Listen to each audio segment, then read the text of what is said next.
Hi everyone, welcome to Humans of SYMB, where we meet the people behind their work.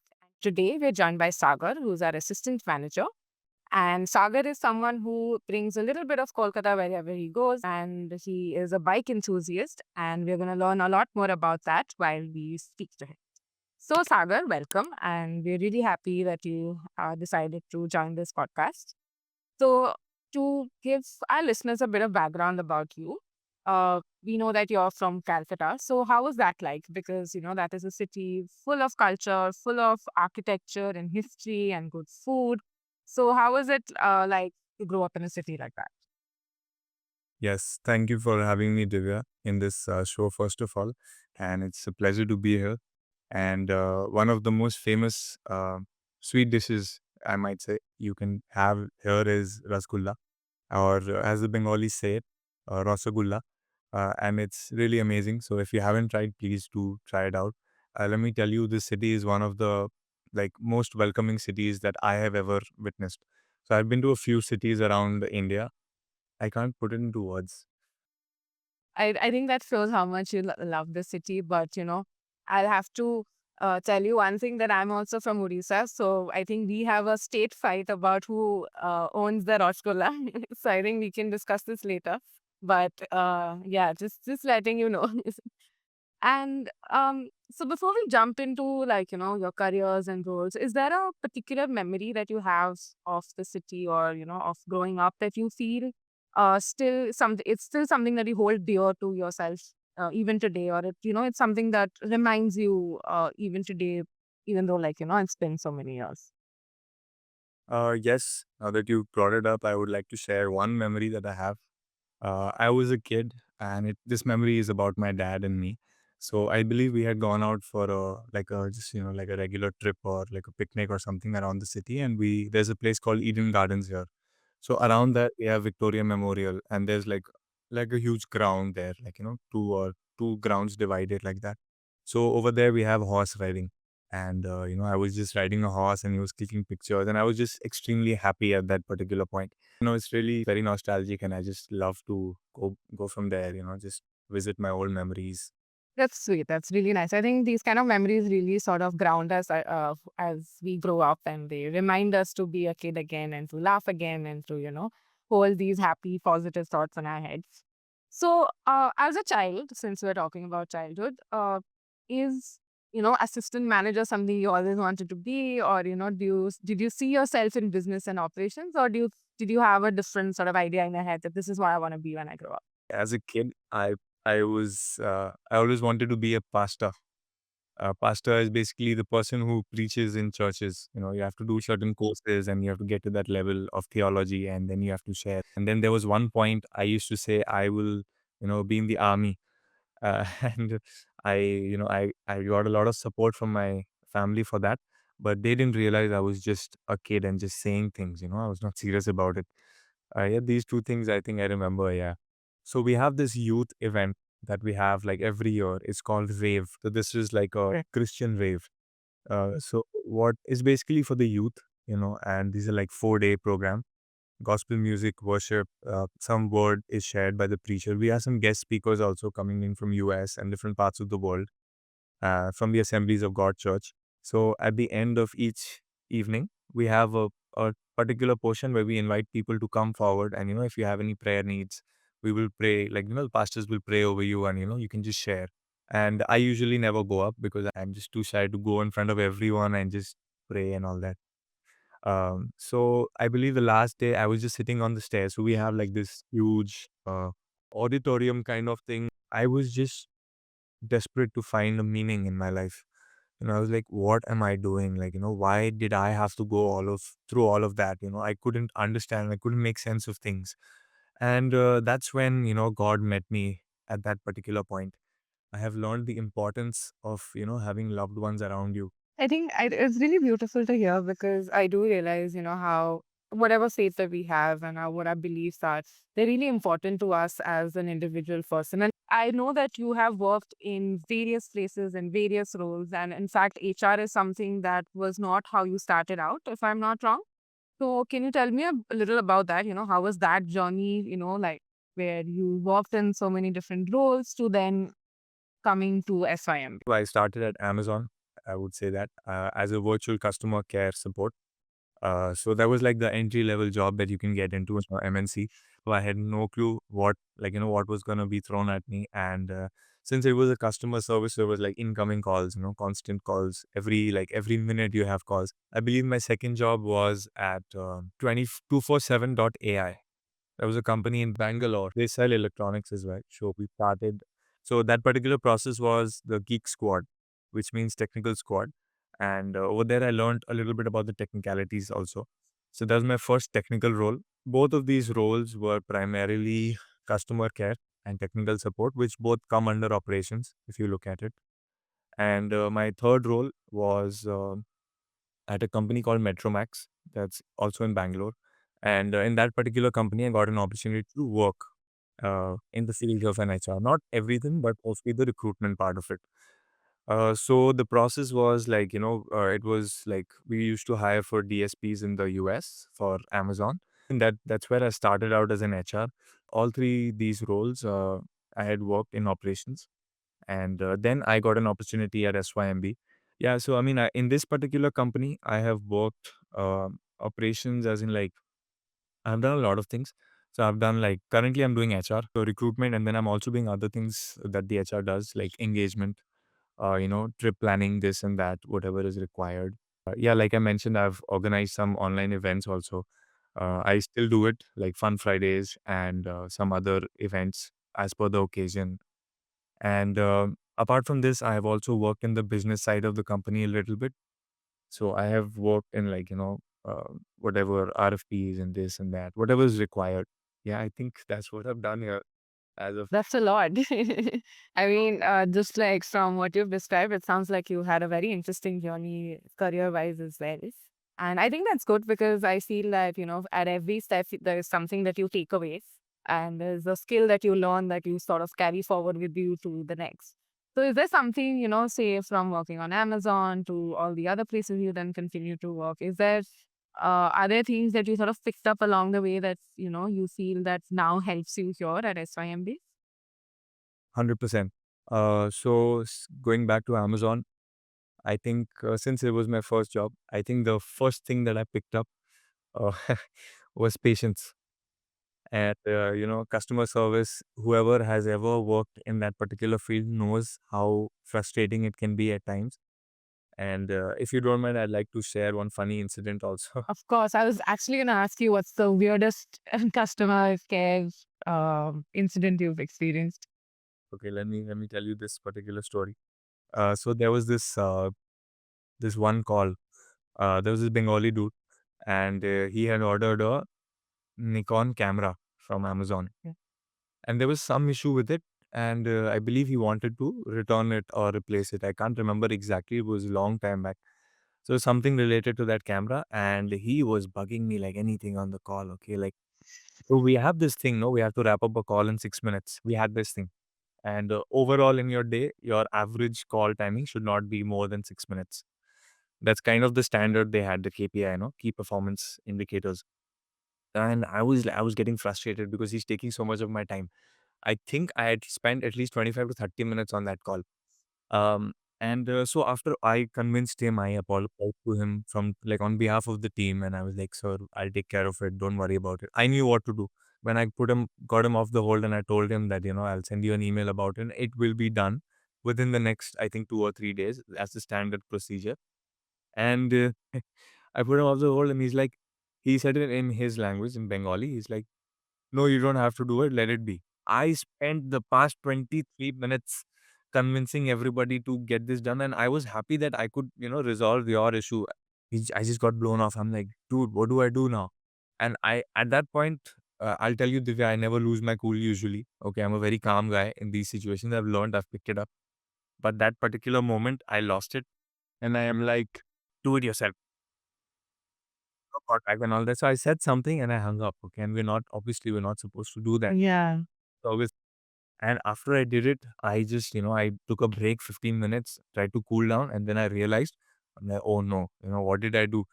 And to make it worse, there was one of my colleagues. So there is a way in the system that you can reach out to the last person the customer spoke to. Okay. that one of my colleagues, he texted me on Amazon only. They have their own chat system.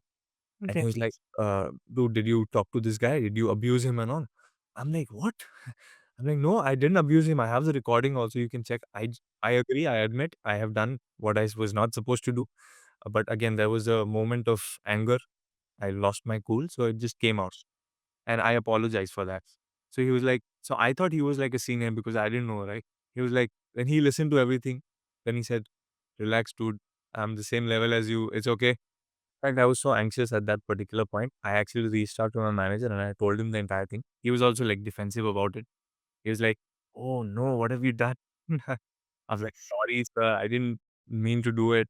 But he was like, "It's okay. So if it ever comes up, then I will not be able to help you. But if it doesn't come up, then it's good to go. I won't say anything. You can keep working it. It's okay. It happens." He understood. So that's one of the things. And as for like what I picked up from Amazon, as I mentioned, was patience. Probably, I think those experiences that you had in the past kind of made you a perfect fit for SYMB, given that we are a startup and, we require someone knowing all of these skills. So I think that's pretty cool that it worked out that way. Let's go a little, away from work and career now that we've discussed, childhoods and work and, all of what makes us today as a professional here at SYMB and a little more towards, your hobbies and your interests. So I know that you're a keen bike enthusiast. So, and I also know that there's a story behind how you got your first bike. So let's talk a little bit about that. Before I got the bike, I was not really so much into bikes. I just had an Activa. I'm sure everybody knows what an Activa is. So I used to ride there just, for daily commutes to college, to church, here and there, whatever. So I used to use that as my primary vehicle. So I have friends in church who have bikes. So the first ride that I did on my scooty to Kolakar, that's where my interest peaked for bikes because everybody was on a bike and I was on a scooty. At 90 kilometers an hour on an Activa, it's not comfortable. That was the point where I think I kind of got an interest in bikes. Then I started looking, okay, what can I just casually looking, what bikes are and what it's about, how to ride one. And I knew how to ride a bike because my uncle had a 125cc bike. So I rode a little bit on that just to learn here and there, And one fine day, I just woke up and then I decided, okay, let's just get a bike, why not? So I was just looking for bikes. And if you don't know, I am like 6'3". Okay, I need a bike that would like kind of look good on me. And the naked bikes kind of look fine on tall people also. And so I was just looking out for one particular bike. So that's when my brother told me about one particular dealer in a bike market here. And then I was like, okay, just casually, I'll just go and check it out if they have the bike or not. And there was this one particular bike sitting right in the corner in the shed. Every other bike was outside. This Right. particular one, right in the corner, it was like dusty a little bit. And I don't know, something I just felt that attraction. I was like, I want to check it out. Then I finally took a test ride. That time the owner was there. So he gave me a test ride. It's a very beautiful bike. I went inside, I booked it, I gave the amount. I was like, I'll come back tomorrow, fix whatever you have to fix. I'll take it in the morning. And next day I came with my brother. I picked up the bike with that friend also. He was very happy. He was very happy to do it because he's my brother after all, like my friend, my brother. So he's like, yeah, for sure, for sure. He checked out the bike for me and everything checked out mostly and I was just very happy. So keeping that in mind, I kind of modified my bike a little bit. Not any weird modifications. All I would say it's a very classic looking bike now. One thing I've learned about secondhand bikes is that if you buy it used, it's not just about the money that you're putting, it's about the time and the effort that you have to really invest into fixing that bike. It's a beast to ride and it's a beauty to look at. After I got this bike, like I mentioned, right, my friend was looking for the same bike and I kind of wanted to give it to him, but I bought it instead. So maybe like a month later, he shows up with the exact same bike. It's full black color and we both are like, dude, like, the same bikes. So we modified it also in a similar way. But yeah, that's about my bike and his bike. I think that's so cute, especially that, you and your friend have the same bike and he also finally got the bike that he wanted and you also got the bike that he finally wanted. It just shows how much you're really passionate about your bike. And the fact that you're putting in so much time and effort to even sort of reflect who you are, I think that's pretty cool. Usually people, for them a vehicle is a vehicle. They don't really, I mean, not at least for someone who's not an enthusiast, it's a, mode of communication. But the fact that you put in so much effort, I think that's it's really nice to hear. Another thing that I also know about you is that you're really into music and you play the drums, and that you also often still play for, I think, your church. You mentioned before that you play the drums for them as well. So, can you share us where does your interest in music comes from, and what kind of music do you enjoy? So I started from the very bottom, learned the basics, how to, just so there are a lot of parts in a drum kit. So you have to sometimes you have to open the cymbals, you have to open the stands, you have to, just disassemble it and keep it in one particular place and then bring it back and assemble it to play.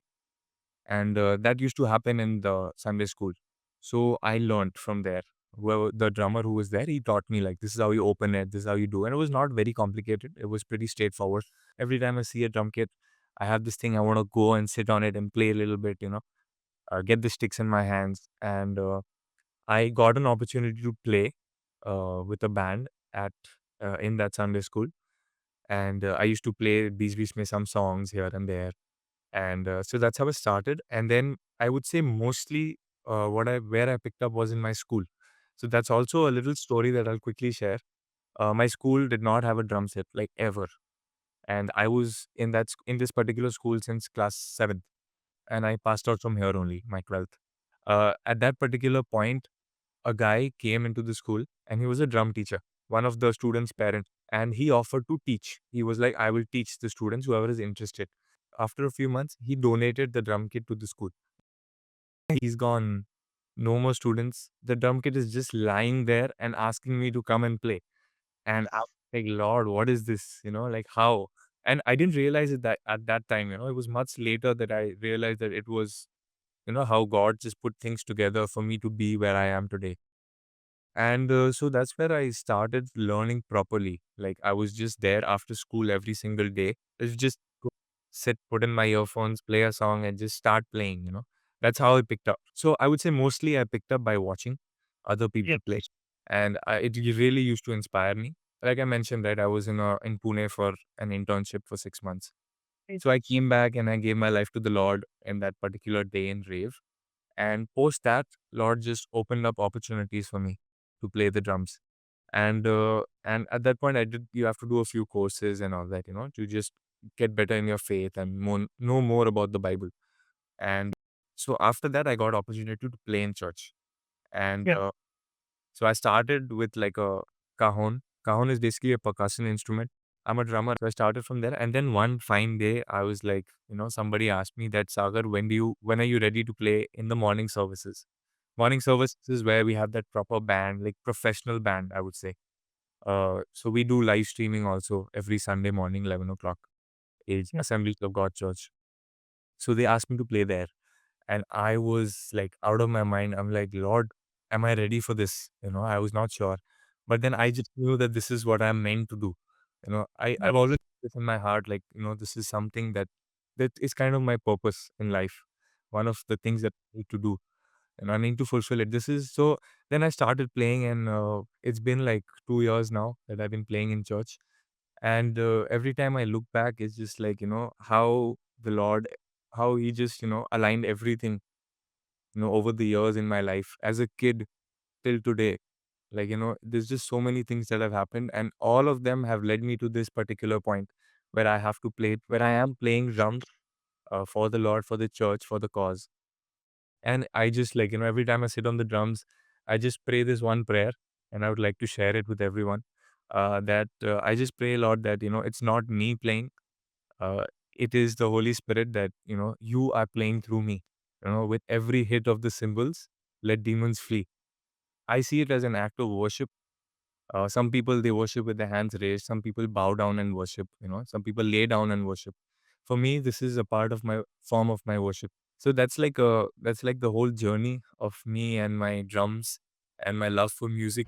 It was lovely having you here with us today, and I'm sure our listeners and viewers will really enjoy learning more about you. And I think I'm glad also to have this conversation, which kind of, I think, is the point of this podcast, to know more about you as a person. And I think a lot of the things that you shared with us today will be new information for, the colleagues and, the people that you work with. And I'm sure they'll enjoy, knowing this side of you as well. So, once again, thank you so much for joining us. And it was great having you here. And for our listeners, this was Sagar, our assistant manager for business and operations. And we will be back. And until next time, I hope you enjoyed this podcast. Thank you so much, guys.